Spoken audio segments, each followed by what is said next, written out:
Will Allen Jameson, author of Unraveling at Glory House. And I would like to ask you a few questions. Billy, may I call you Billy? I wish you would. Okay, thank you. Can you give me a little bit about your background to get you started writing this book? Well, the first newspaper I ever worked for was McAllister News Capital in McAllister, Oklahoma. And the editor sent me out on my first job, and I was rather frightened, and because I had never written for money. And so he said, go out and go out and scare up a story at this nursing home out edge of town, because we've not written anything about them in a long time. So I went out there with my little notebook and skidded to a stop. Then I thought, oh, what am I going to say? What am I going to write? So since I had no preconceived ideas, I walked around and I just looked for someone to talk to. And I talked to just about everybody. In fact, I spent all morning there. And I found out there's a lot of things going on in a nursing home that if you're not living there, you don't know about it. And I became very interested, and I took notes while I was there about the things that some of the people, what you call them, my mother called them inmates, but the nurses and the aides called them residents, so I would refer to them as the residents. They were very friendly to me. They told me everything I wanted to know, and I hated to leave. But after about 3 hours, I hurried back to the office and wrote my story. And I guess the editor liked it because he printed it. And of course, the nursing home was thrilled to death with it. And I gave him a lot of good publicity. Okay, so your background is in journalism.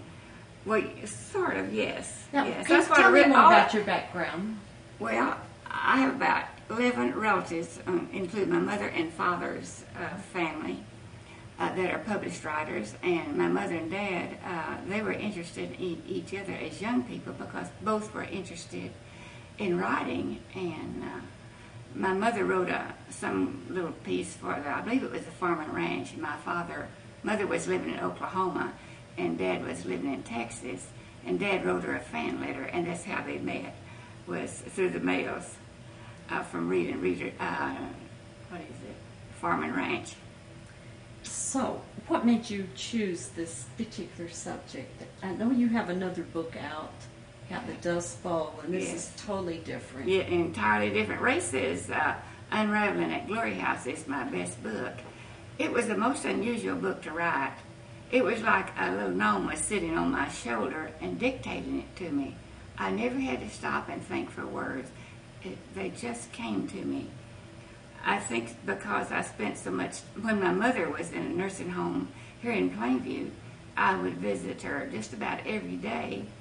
And then to pass the time, I would visit with the other patients and the doctors and nurses. And I heard some pretty interesting stories.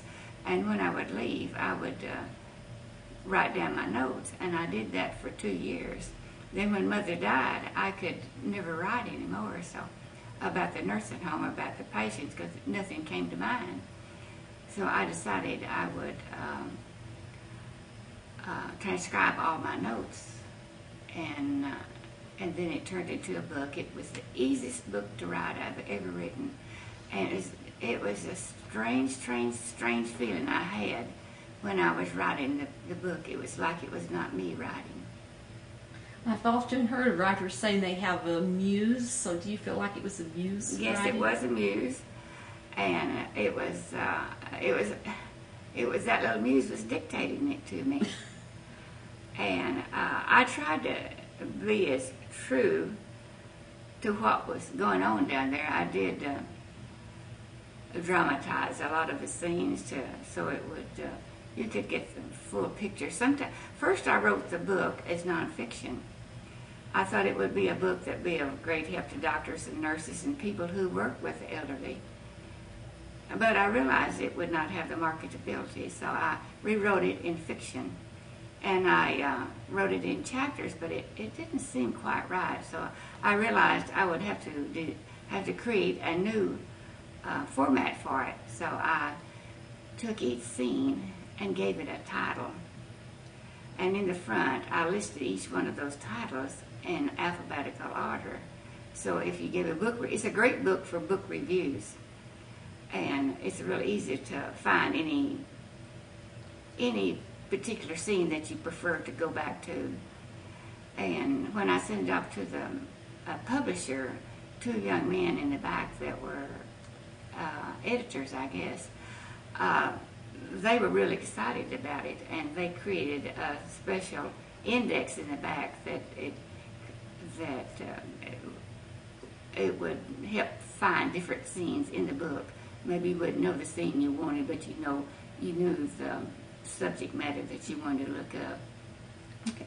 And you mentioned rewriting. How many times did you actually rewrite it? Actually, one time. My first book, Too Tough to Die, Too Poor to Leave, I rewrote that book, must have been 3 or 4 times. But, I understand that once Too Tough to Die, Too Poor to Leave was published, and right away they wanted you to know if you had another book.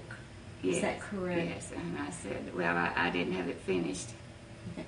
I'm going to kind of switch gears. Who is your favorite author? Oh, Lloyd Douglas. From my high school days, he wrote The Robe, and I think that really turned me on to fiction. I used to not like fiction because I thought, oh, how dumb, it's just make it up in your head and sit there. But now if you did something like a book of history or something, you've got to know something and do a lot of research. Well, I discovered that writing fiction, there is as much or more research, because it has to, unless you're doing space aliens or something of that nature. There's a lot of research in writing. If you don't like to research, don't write. And for you, what's the most difficult thing about writing? I'd have no trouble writing. I could write a book a year. But finding the time is with the family and all the duties. And I had to drop all my social activities when I'm into a book. And I miss that, and I miss seeing my friends. But I get so tied up in the book that I don't like to stop and do anything else. But it's really a lonely business to be into again.